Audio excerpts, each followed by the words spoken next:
Tá certo?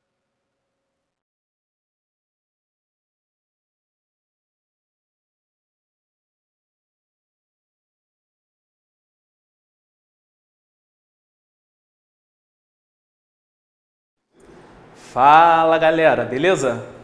Então, estamos aqui para mais uma monitoria de constitucional aqui no Master OAB e hoje a gente vai falar sobre organização dos poderes de novo, mas dessa vez sobre poder legislativo. Isso mesmo. Da última vez a gente falou sobre o poder judiciário, as prerrogativas do judiciário, dos juízes e magistrados, as competências do STF, do Conselho Nacional de Justiça. E hoje a gente vai falar sobre legislativo, como funciona o legislativo federal brasileiro. Antes de tudo, vão falando aí, vão interagindo, de onde é que vocês são, como é que vocês estão, quero ter aí essa noção de onde do Brasil vocês estão assistindo, ou até do mundo, às vezes tem alguém que está viajando, não sei. Galera, como eu falei, é um tema que cai bastante na OAB. A gente vai botar aqui no slide, ó, organização dos poderes cai bastante. Tu vê, em constitucional foi o primeiro tema disparado, 27,5%. Por isso que é tão importante a gente estudar esse tema, entender bem como funcionam os três poderes, judiciário, legislativo e executivo. Vou passar aqui o slide. Alguns de vocês devem lembrar desse slide. Artigo 2º da Constituição, sempre importante frisar, galera. São poderes da União, independentes e harmônicos entre si. O legislativo, o executivo e o judiciário. Galera, é um tema, já falei para vocês, tem bastante coisa para entender, mas não é difícil. Só é extenso, não é difícil, não é impossível. Podem ficar tranquilos. Estou vendo aqui que o pessoal já está chegando, já está interagindo. Boa noite, gente. Voltando ali para o slide, aquilo que eu falei na monitoria passada, para evitar os abusos cometidos pelos detentores do poder, ou seja, a concentração do poder nas mãos de uma única pessoa ou órgão, foi necessário dividir as funções estatais. A gente viu da última vez quem julga a lei, quem interpreta a lei, quem dá aplicação no caso concreto. Hoje em dia a gente vai ver quem elabora as leis, quem tem o poder para determinar as regras de conduta da sociedade, determinar como vai se estruturar o nosso sistema jurídico. Sempre importante lembrar também do sistema de freios e contrapesos que está aqui no slide da doutrina americana. A gente tem os checks and balances.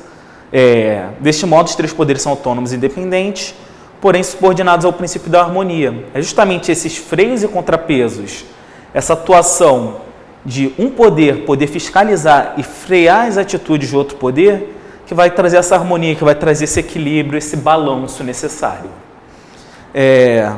Pessoal, aqui, gente, já começou, mas a gente ainda está no início, estamos indo devagar para o pessoal poder chegar, o pessoal poder interagir. Vamos lá? Organização dos poderes, organograma aí, os poderes da República, no slide. Poder Legislativo, do 44 ao 75 da Constituição, que é o que a gente vai ver hoje. O Executivo, do 76 ao 91. E o Judiciário, do artigo 92 até o 126. Gente, é importante a gente ter em mente, isso daqui a gente já falou na aula passada, tripartição dos poderes. O que acontece? A gente tem a República, o povo tem o poder. O povo é o dono, o detentor do poder, e as funções do poder são tripartidas. Criar a lei, executar a lei e julgar os conflitos no caso concreto. A gente segue aqui.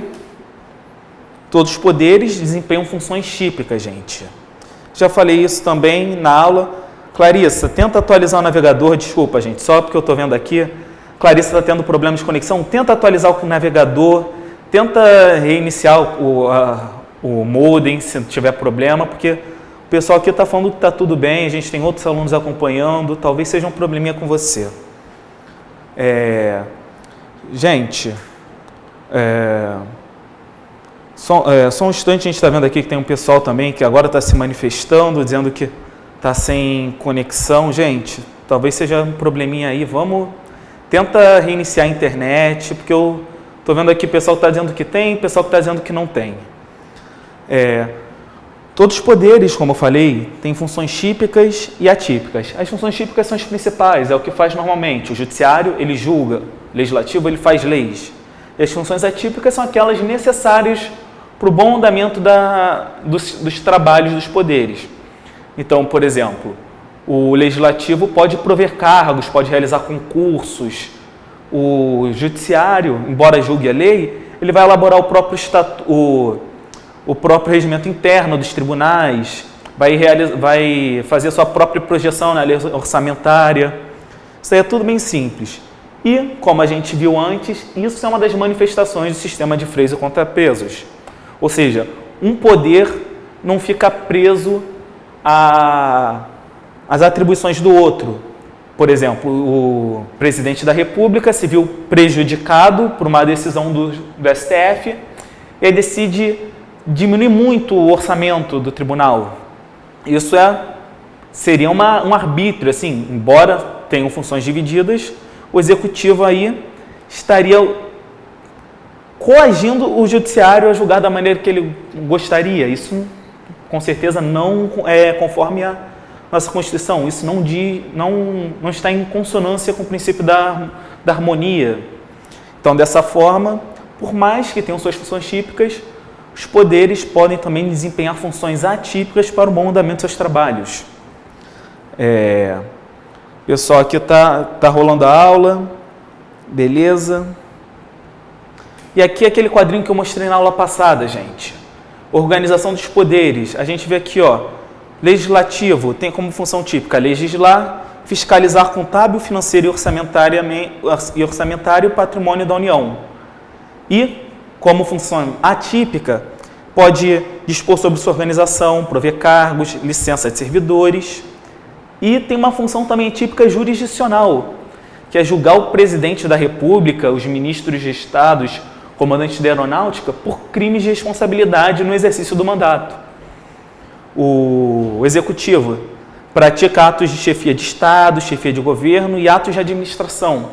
E como funções atípicas, ele aprecia medida, por exemplo, atos atípicos do legislativo. O presidente edita a medida provisória. Também tem a questão da lei delegada, só que hoje em dia não é utilizado. É muito mais fácil editar uma medida provisória. E no jurisdicional, o executivo, por exemplo, julga recursos, aprecia defesas administrativas que foram apresentadas. O judiciário também julga como função principal e como função atípica.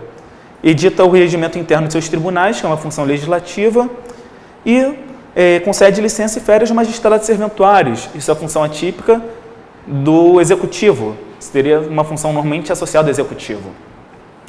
Seguindo, hoje, gente, como eu falei antes, o nosso tópico vai ser o legislativo. Estou vendo aí que o pessoal está conseguindo, gente.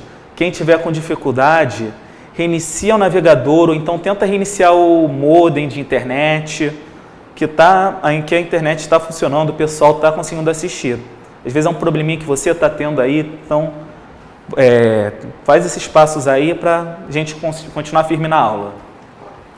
Hoje a gente vai falar sobre o legislativo, como eu comentei antes. E aqui, ó, a gente vai ver no slide. O legislativo possui a função de criar, alterar ou revogar as leis e fiscalizar a administração pública.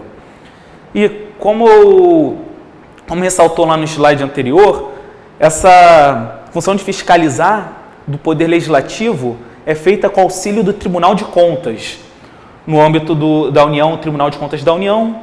No âmbito dos estados, é o Tribunal de Contas dos estados. E sempre tem aquela pessoa mais antenada que fala, e os tribunais de contas do município? Que eu sei que o Rio de Janeiro e São Paulo tem Tribunal de Conta Municipal. Gente, Tribunal de Conta Municipal foi uma invenção antes da Constituição de 88. A Constituição permitiu que os tribunais de contas municipais que já existissem continuassem, mas a partir daquele momento em diante, os municípios estarão sujeitos ao controle do Tribunal de Contas do Estado que estão vinculados. Ou seja, por exemplo, Niterói, no estado do Rio, ele presta contas ao Tribunal de Contas do Estado do Rio de Janeiro. Porto Alegre, no Rio Grande do Sul, presta contas ao Tribunal de Contas do Estado do Rio Grande do Sul e assim por diante. E é bom lembrar que Tribunal de Contas é um nome, gente. Embora tenha o nome Tribunal de Contas, não é membro do Judiciário, não. É um órgão de assessoria do Legislativo. Tanto é que é nomeado 2/3 do Tribunal pelo Legislativo e 1/3 pelo Executivo.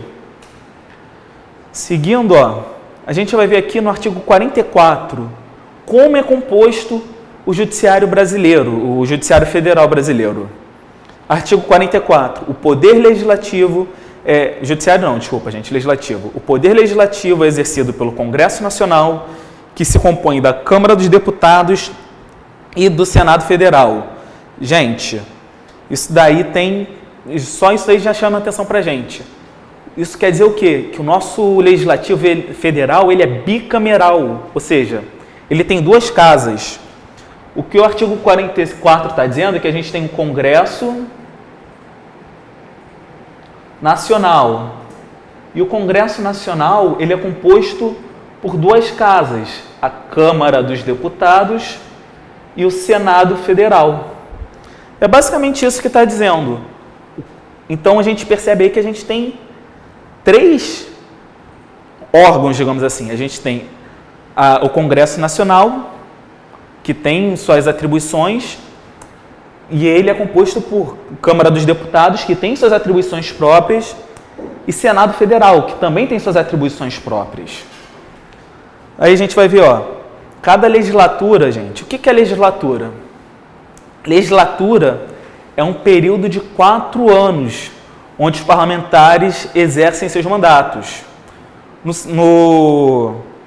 gente vai ver aqui no 45 que o mandato da Câmara dos Deputados dura 4 anos, ou seja, cada mandato da Câmara dos Deputados dura uma legislatura, ou seja, mandato igual a uma legislatura. Gente, desculpa a letra do monitor, mas dá para entender mais ou menos o que eu escrevi, não dá? Então vamos lá. Continuando, artigo 45, aí na tela. A Câmara dos Deputados compõe-se de representantes do povo, eleitos pelo sistema proporcional, em cada estado, em cada território e no Distrito Federal. Aí, o parágrafo 1º diz que o número total de deputados e representação por estado e Distrito Federal será estabelecido em lei complementar e proporcionalmente à população, procedendo-se aos ajustes necessários no ano anterior às eleições para que nenhuma daquelas unidades da federação tenha menos de 8 ou mais de 70 deputados. Guarda esse parágrafo 1º, gente, que a gente vai ver ele daqui a pouquinho. Guarda ele. O parágrafo 2º diz que cada território elege 4 deputados, tudo bem. Então, a gente já viu aqui mais ou menos a introdução da Câmara dos Deputados. A gente vai ver agora, então aqui já vimos a Câmara dos Deputados, a gente vai ver agora os dispositivos do Senado Federal, gente. Aqui, 46. O Senado Federal compõe-se de representantes dos estados e do Distrito Federal, eleitos segundo o princípio majoritário. Você guardou o parágrafo 1º que fala que é uma eleição proporcional de acordo com a população. Guarda também esse 46 caput. Fala que os representantes do Estado e do Distrito Federal, eleitos segundo o princípio majoritário.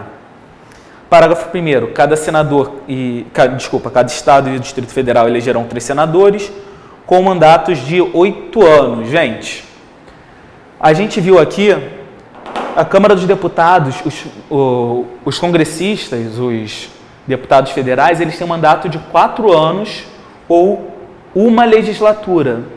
Aqui o parágrafo 1º diz que os senadores têm mandatos de 8 anos. O que isso quer dizer? Que o mandato no Senado Federal dura 2 legislaturas. Ou seja, não varia. Legislatura é o período de 4 anos em que se exercem as atividades do Congresso Nacional. Só que, como na Câmara dos Deputados, cada deputado só tem 4 anos de mandato, eles exercerão por uma legislatura. No Senado Federal, como são 8 anos de mandato, são 2 legislaturas, gente. É importante notar isso porque tem gente que confunde. Tem gente que acha que legislatura no Congresso, na Câmara dos Deputados é 4 anos, tem gente que acha que no Senado Federal são 8 anos. Não. Legislatura é um período de 4 anos. Beleza, gente? Vamos lá. Parágrafo 2º. A representação de cada Estado e do Distrito Federal será renovada de 4 em 4 anos, alternadamente por 1 e 2/3. Gente, e aqui é importante notar. Aqui, ó, passou uma legislatura, muda o Senado, o Congresso dos Deputados, a Câmara dos Deputados toda. Ou seja, saem 513 e entram 513 para uma nova legislatura, gente. Já no Senado Federal, desculpa, é diferente. A gente tem aqui, ó, uma legislatura, saiu 2/3 e entrou 2/3 aqui, ó. Saiu e entrou 2/3. Nessa legislatura daqui, deixa eu até mudar de cor. Nessa legislatura, não vai sair mais 2/3, vai sair 1/3 que estava aqui, 1/3 vai embora e entra 1/3 que foram eleitos novamente.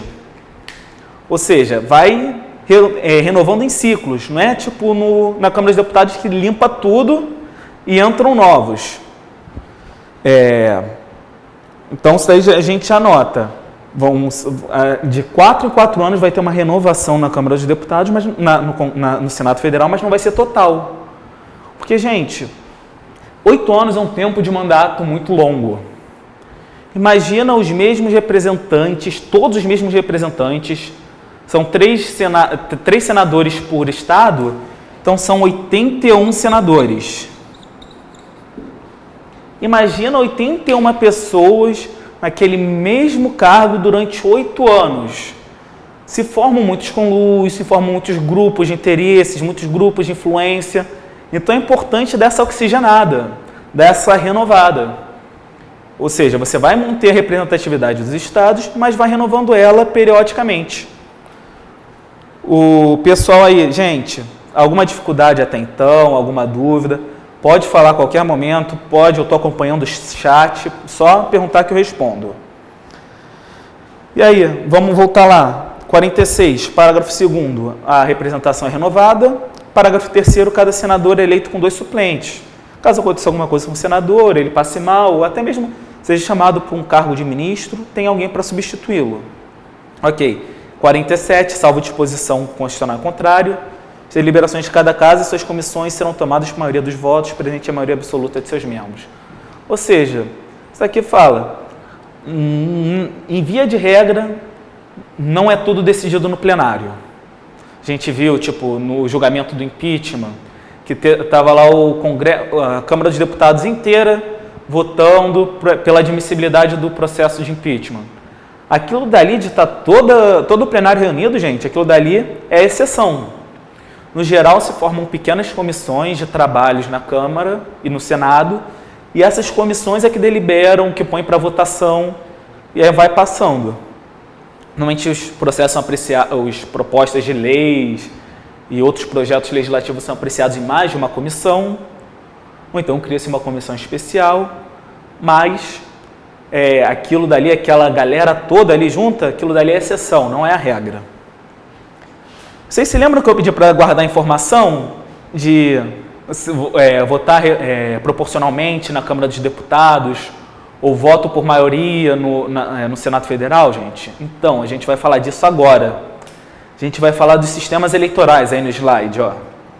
Sistemas eleitorais, a gente vai ver, ó, temos 2 sistemas principais no ordenamento, no sistema constitucional brasileiro, para eleger os nossos representantes.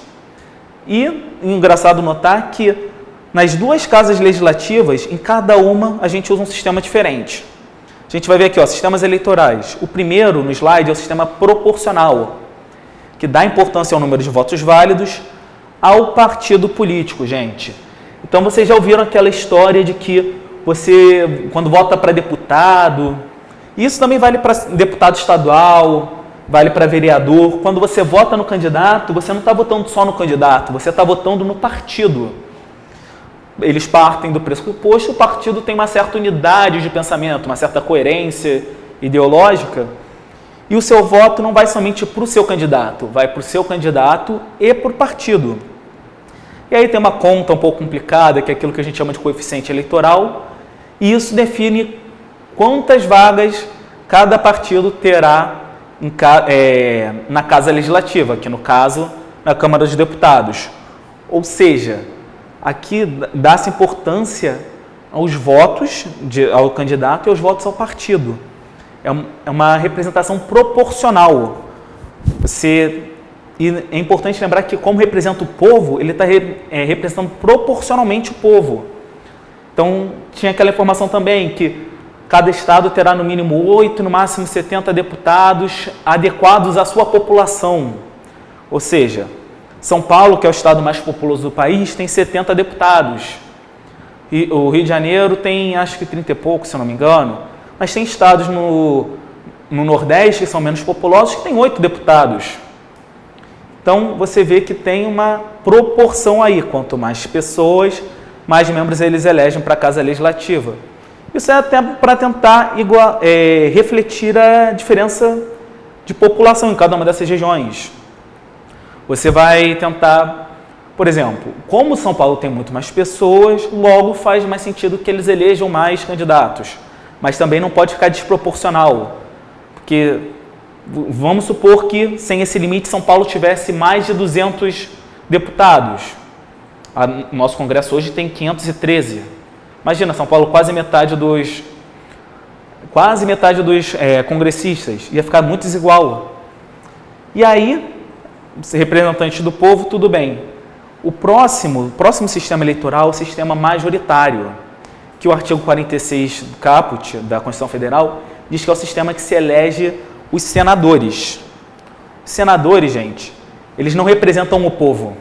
Os senadores, eles representam os estados. O Senado Federal nada mais é que uma manifestação do princípio federativo, do Pacto Federativo. Um dos pontos mais importantes de toda a federação, de todo Estado federado, Estados Unidos, Brasil, Suíça e quaisquer outros que você pense, é que os Estados-membros têm sua representação no cenário federal. Então, você tem a Câmara dos Deputados, que representa o povo, e o Senado Federal, que representa os estados.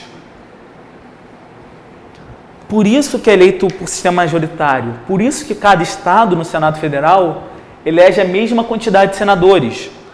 Porque ali eles estão tentando defender os interesses de cada unidade federativa.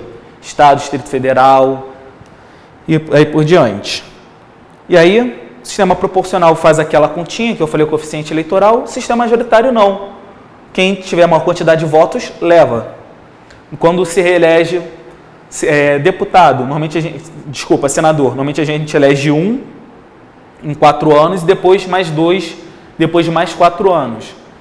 Nesse quando renova só um membro do Senado Federal, esse membro ele é eleito pela maioria dos votos, seja simples, seja absoluta, e esses 2 outros membros também, quando for renovar os 2/3, os 2 tiverem as maiores quantidades de votos, primeiro e segundo lugar, vão levar as vagas, e é isso aí.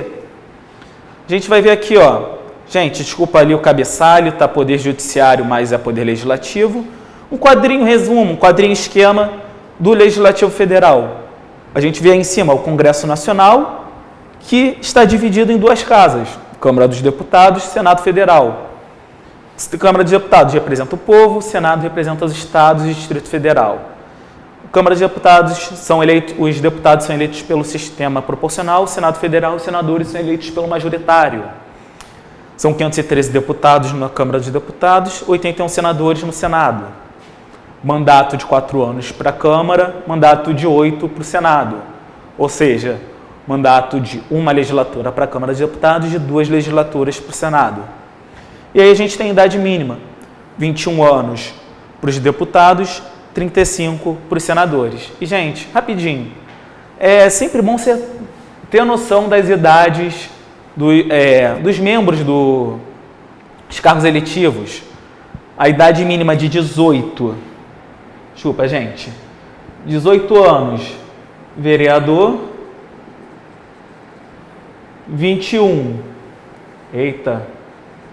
deputados, seja eles estaduais ou federais, prefeitos, vice-prefeitos e juízes de paz.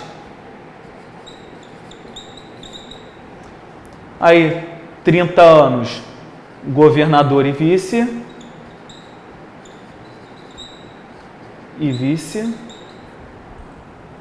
E 35, senador, presidente da República e vice, e ministros do Supremo, STF, STJ, além de outros que a lei ou a Constituição especificarem. E aí, rapidinho, é interessante notar, é o que o pessoal brinca, do telefone constitucional, 3530 2118. Grava esse telefone, gente, 3530 2118. Só não vale passar trote. A gente vai ver aí, ó, os conceitos que eu abordei. Legislatura é um período de 4 anos. A sessão legislativa, gente, ou sessão ordinária, digamos assim, é o ano legislativo.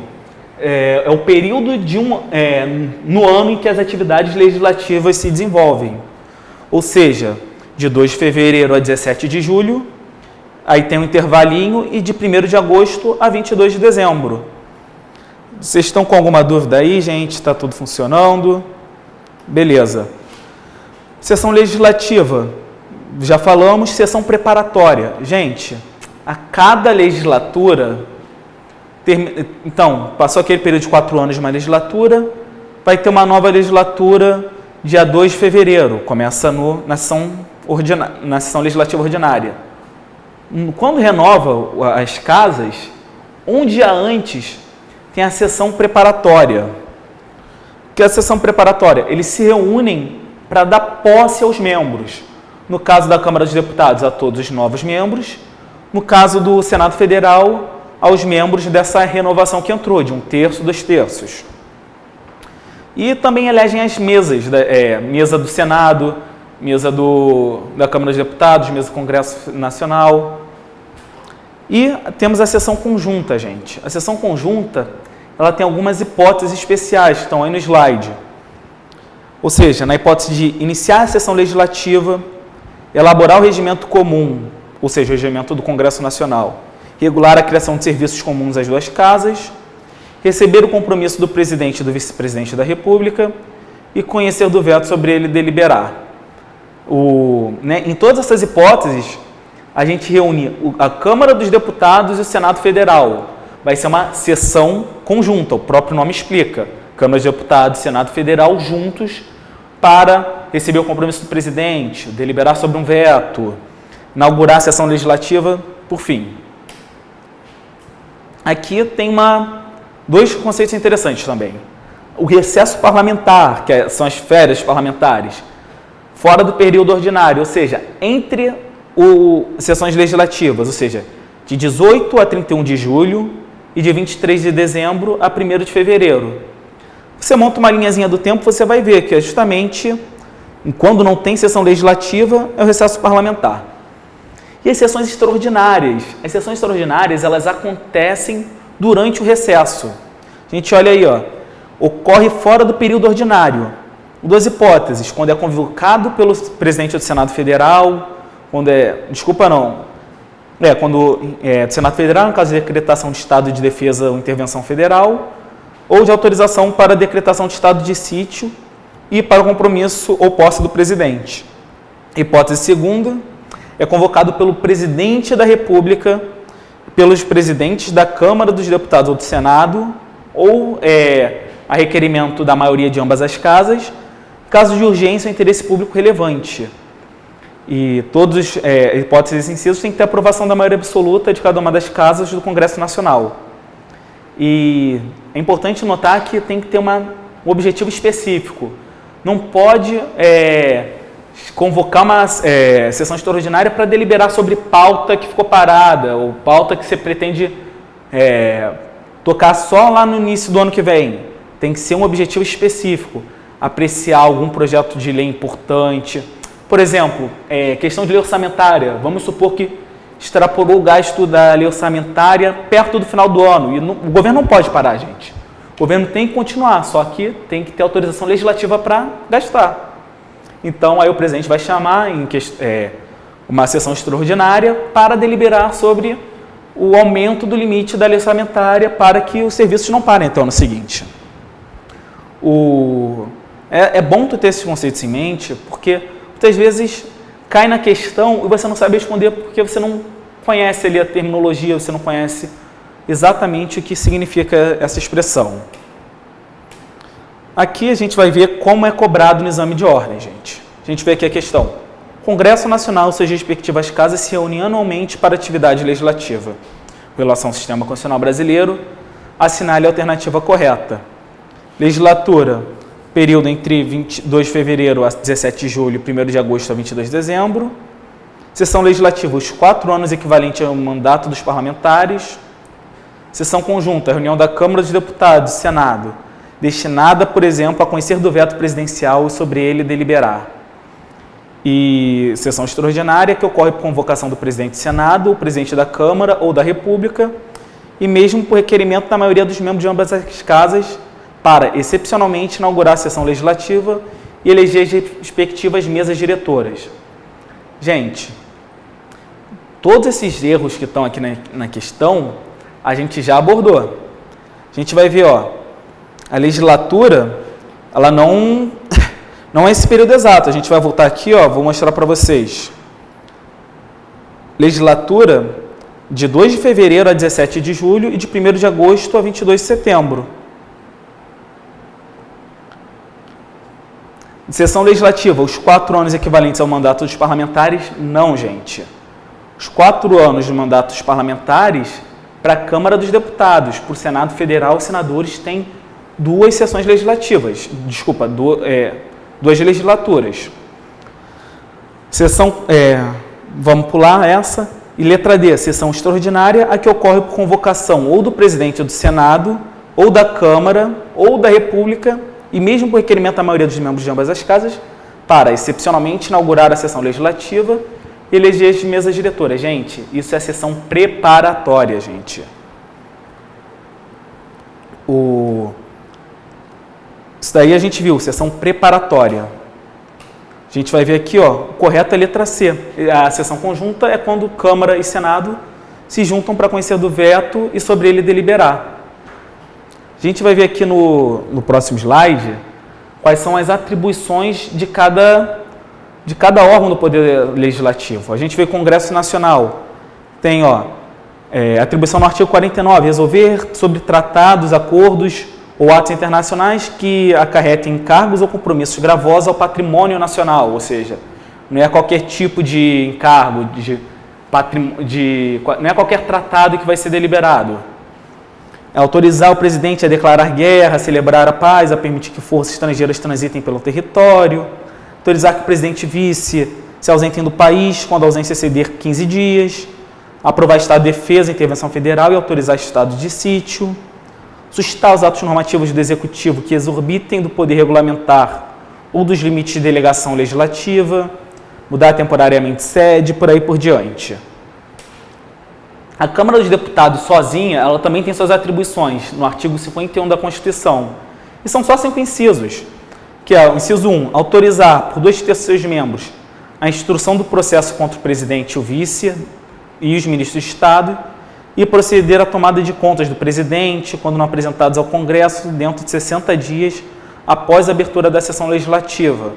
Elaborar regimento interno, dispor sobre organização, funcionamento, polícia e eleger membros do Conselho da República, nos termos de 89, inciso 7.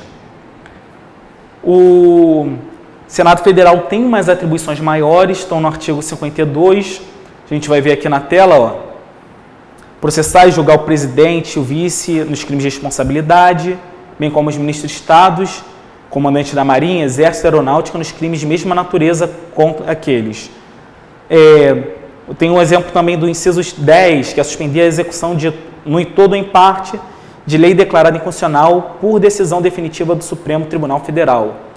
Gente, é importante lembrar que nas competências do Congresso Nacional, o instrumento normativo que vai ser utilizado é o decreto legislativo, ou seja, no exercício das atribuições do artigo 49, o Congresso Nacional vai se valer de um decreto legislativo. E, por favor, não me confundam com o decreto que o presidente edita. É outra coisa. O presidente, quando edita um decreto, ele está exercendo o poder regulamentar que a lei lhe dá. Quando, por exemplo, o legislador põe lá no artigo da lei: este dispositivo será regulamentado por ato do Poder Executivo. Isso é um decreto presidencial. O decreto legislativo, ele se presta a executar qualquer uma dessas atribuições do artigo 49. E a gente vai ver isso bem claro nas questões que a gente vai fazer daqui a pouco. Deixa eu ver aqui se eu acho. Essa daqui, das atribuições do Congresso Nacional. O Congresso Nacional aprova tratados internacionais por meio de decreto, resolução, decreto-lei ou decreto legislativo. Gente, a gente viu essa alternativa, era o inciso 1º do artigo 49, aprovar tratados internacionais que sejam gravosos ao patrimônio nacional. Letra D, decreto legislativo.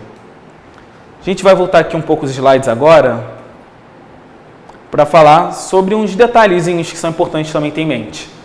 A Câmara dos Deputados e Senado ou qualquer uma de suas comissões podem convocar ministro de Estado ou qualquer titular de órgãos diretamente subordinados à Presidência da República para prestarem pessoalmente informações sobre assunto previamente determinado, importando crime de responsabilidade, ausência sem justificação adequada. Gente, isso daí é importante quando você vai estudar CPI.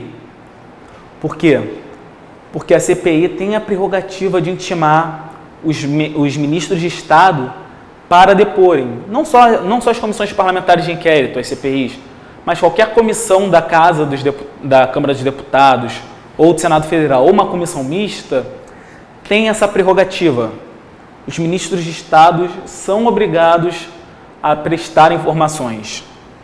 O parágrafo 1º diz: os ministros de Estado podem comparecer ao Senado, à Câmara ou qualquer uma de suas comissões por sua iniciativa e mediante entendimento com a mesa respectiva para expor assuntos de relevância do seu ministério. Ou seja, assim como a Câmara tem a prerrogativa de intimar os membros do segundo escalão do governo, os ministros também têm a autoridade, têm a possibilidade de, se acertando lá com a mesa da casa respectiva, prestar esclarecimentos, prestar informações relevantes que eles julguem necessárias. Parágrafo 2º. As mesas da Câmara dos Deputados e Senado Federal podem encaminhar pedidos escritos de informações a ministros de Estado ou qualquer das pessoas referidas no caput desse artigo. Portanto, em crime de responsabilidade, recusa ou não atendimento no prazo de 30 dias, bem como a prestação de informações falsas. Gente, isso é justamente para garantir o bom andamento dos trabalhos legislativos no caso das CPIs ou do funcionamento das comissões normais das casas. Ou seja, é uma garantia que a lei dá, que a Constituição dá ao Poder Legislativo para ele poder desempenhar sua atividade de fiscalizar o Executivo. A gente vai ver aqui, das atribuições do Congresso Nacional. A gente vai dar uma repasse nessas questões em tudo que a gente viu antes. É competência exclusiva do Congresso, pedindo a afirmativa correta. É competência exclusiva do Congresso resolver definitivamente sobre tratados de qualquer natureza. O presidente da República pode ausentar-se do país por período indefinido sem autorização do Congresso. Cabe ao presidente aprovar o estado de defesa e o estado de sítio, presidente do Senado, e cabe ao Congresso exclusivamente suscitar os atos normativos do Executivo que exorbitem a delegação legislativa. Gente, a gente já viu que a competência do Congresso Nacional é para resolver sobre tratados que sejam onerosos ao patrimônio público. Isso daí já cortamos essa alternativa. Na letra B, o presidente e o vice não podem se ausentar do país por mais de 15 dias sem autorização legislativa. Isso daí já também corta essa questão. Cabe ao presidente do Senado aprovar o estado de defesa e estado de sítio? Não, cabe ao Congresso Nacional, gente, lá no artigo 49. E letra D, cabe ao Congresso exclusivamente suscitar os atos normativos do Poder Executivo que exorbitem delegação legislativa. Isso está lá no 49, gente. Eu até li para vocês. A gente vai ver a alternativa correta, a letra D. Aí, cabe ao Congresso exclusivamente suscitar os atos normativos que exorbitem delegação legislativa. Essa questão a gente já viu. E agora a gente vai mudar de tópico para falar sobre um assunto que é bem controverso. Ultimamente, com todos esses desenrolares da política nacional, tem chamado muita atenção da população. São as prerrogativas, garantias e impedimentos dos parlamentares. A gente vai ver, os parlamentares gozam de imunidade material e formal, que são respectivamente ao processo, prisão e prerrogativa de foro. É imprescindível a prática da democracia e condição de dependência do poder legislativo. E, gente, essa frase é importante, elas não dizem respeito à pessoa do parlamentar, mas é uma proteção ao cargo, é uma garantia da independência que o cargo tem, para que o parlamentar possa exercer a sua atividade livre e desimpedidamente. A gente vai ver aqui o artigo 53, ele discorre sobre tudo isso. Os deputados e senadores são invioláveis civil e penalmente qualquer de suas opiniões, palavras e votos. Gente, essa é a imunidade material, ou seja, eles são invioláveis por pelo assunto que eles fazem, por tudo aquilo que eles trazem à tona, sejam palavras, votos, opiniões, tudo isso está abarcado pela imunidade material. E a imunidade formal é aquela que diz respeito ao processamento, ao julgamento do processo, a prisão ou a imunidade da prisão. A gente vê, o parágrafo 2º diz que, desde a expedição do diploma, os membros do Congresso Nacional não podem ser presos, só em situação de flagrante, gente, de crime inafensável. A gente vai ter aqui na frente, não são obrigados um quadro esquematizado. A gente vê aí, imunidade material. Está falando sobre a subtração da responsabilidade penal, civil, disciplinar ou política do parlamentar por suas opiniões, palavras e votos durante o exercício do mandato. E, gente, uma ressalva importante. Os vereadores, eles estão limitados nessa imunidade material. Eles só têm essa imunidade, dentro da circunscrição, dentro do âmbito de influência do seu mandato. Se um vereador do Rio de Janeiro diz que o outro vereador é um bandido, é um ladrão, foi corrupto, em Niterói, ele está sujeito às sanções penais normalmente. Ele está sujeito, como qualquer cidadão, ao processo penal, à responsabilidade civil, enfim. E a imunidade formal, aqui a gente vê no quadro, diz respeito ao processo, ou seja, impede que o parlamentar seja processado durante o curso do seu mandato, exceto com autorização da Casa Legislativa. E aí fala, após a diplomação, a Casa Legislativa pode suscitar o curso do processo, imunidade contra a prisão, desde a expedição do diploma, e prerrogativa de foro, ou seja, o foro competente para julgar os senadores e deputados federais é o Supremo Tribunal Federal. Caso tramite o processo contra eles, caso seja autorizado, vai tramitar no Supremo Tribunal Federal, gente. A gente vai ver aqui questões. Considere a hipótese de deputado federal cometeu crime comum após a diplomação. Nesse caso, é correto afirmar que... Desculpa, gente. A Câmara dos Deputados pode suscitar a andamentação penal? O STF só pode receber a denúncia após a licença da Câmara? O STF só pode receber a denúncia após a licença da Câmara,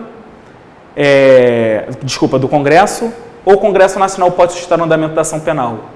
Gente, a gente viu lá no 53 que a Câmara pode suscitar a andamentação penal.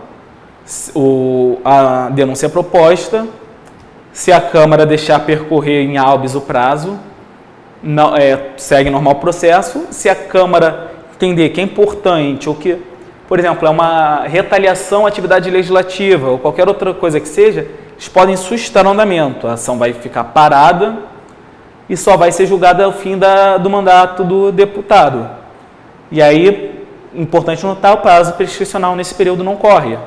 Porque assim como ele tem o direito de não ser julgado nesse período, a sociedade também tem direito de vê-lo julgado.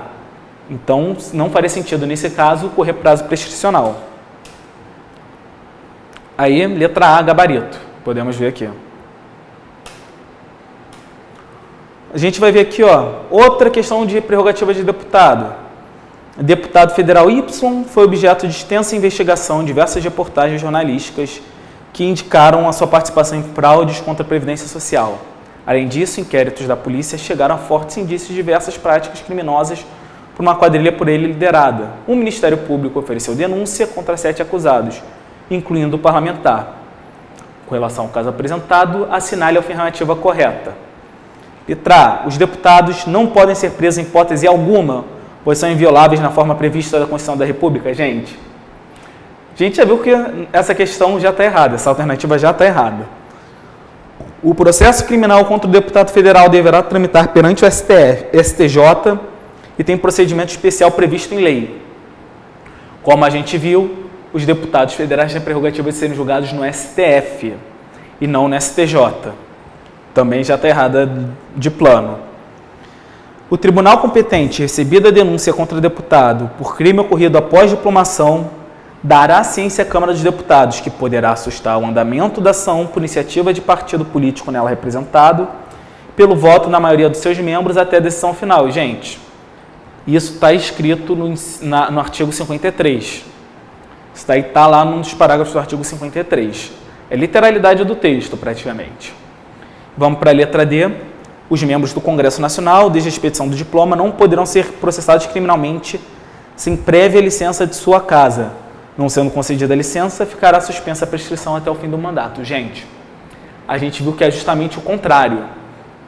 Em oferecida a denúncia, a casa pode sustar, por iniciativa da mesa ou então de partido político ali representado, e não precisa ser o partido do deputado. Nesse caso, letra D errada, a correta é a letra C. O tribunal competente, recebida a denúncia contra o deputado federal por crime ocorrido após a diplomação, dará ciência à Câmara. E, para finalizar, só mais uma questão. O Caio da Silva é um senador pelo estado Z e, no decorrer do recesso, viaja com a família para um resort em outro estado, estado X, para descansar. E aí, no meio dos hóspedes, ele vê um desafeto político seu. Vitício dos Santos, o ferrenho adversário político, que acabou travar áspera discussão em torno de temas políticos já discutidos no Senado. E Caio, durante a discussão, atribuiu ao seu adversário responsabilidade pela prática de fatos definidos como crime, além de injuriá-lo com vários adjetivos ofensivos. Ou seja, disse que ele era pilantra, chamou de bobo, falou que ele era criminoso, falou que era bandido. E o deputado, o ofendido, inconformado com as agressões a ele desferidas, decidiu ajuizar queixa-crime face de Caio da Silva. E, gente, é importante a gente lembrar que isso daí já... Vou acabar dando a resposta da questão, mas é importante a gente lembrar. Os deputados, eles são invioláveis por suas palavras e gestos, inclusive fora da casa, inclusive em um estado em que eles não tenham sido eleitos. No exercício da função política, que foi o caso, eles estão protegidos pela imunidade. Eles não têm que... A atuação deles não está restrita ao plenário, não está restrita às comissões da casa. Mesmo fora da casa, o deputado atua como deputado, o senador atua como senador. E a gente vai ver aqui, tendo em vista as particularidades da narrativa acima e considerando que dispõe a Constituição, assinale a alternativa correta. A. Caio, por estar fora do espaço físico do Congresso, não é alcançado pela garantia da imunidade material, respondendo pelo crime contra a honra que praticou. A gente já viu que não. Letra B. Caio da Silva, mesmo fora do espaço físico do Congresso, é alcançado pela garantia da imunidade, tendo em vista que as ofensas proferidas estão relacionadas ao exercício da atividade parlamentar. Por enquanto, essa parece a mais certa. Letra C. Cai não está coberto pela garantia da imunidade material, tendo em vista que as ofensas foram proferidas em um momento de recesso parlamentar, que afasta qualquer relação com a atividade do senador. E letra D. Caio da Silva não está coberto pela garantia da imunidade material, visto durante o recesso parlamentar, sequer estava no território do Estado que representa na condição de senador. Gente, com relação à letra C e D, é importante a gente notar duas coisas. Na letra C, o recesso parlamentar não afasta a qualidade de senador. Porque se fosse por isso, nas sessões extraordinárias, ele não seria senador, não estaria exercendo a função de senador. E na letra D, gente, ele é um senador da República. Ainda que ele não esteja em seu estado, ele pode estar exercendo, no estado que ele elegeu, ele pode estar exercendo atividade de senador perfeitamente. Tanto é que, se ele fosse para Brasília, ele não estaria exercendo seu cargo? Não é condizente, não é lógico. Gente, vocês viram que não é uma matéria muito complexa. É uma matéria fácil, mas tem muito conceito, tem muita minuciazinha, tem que estudar, tem que ficar ligado. Gente, é uma prova tranquila, o segredo é fazer exercício, é treinar, é estudar. Eu sei que vocês estão estudando aí, vocês estão correndo atrás e esse é o caminho certo para conseguir a vermelhinha, gente. A gente se vê na próxima e qualquer coisa a gente está aqui para tirar as dúvidas de vocês. Pode entrar em contato com a gente pelos e-mails, pelo Fale Conosco no site, a gente está aqui para tirar qualquer dúvida. Falou, um abraço, até a próxima. Tchau, tchau.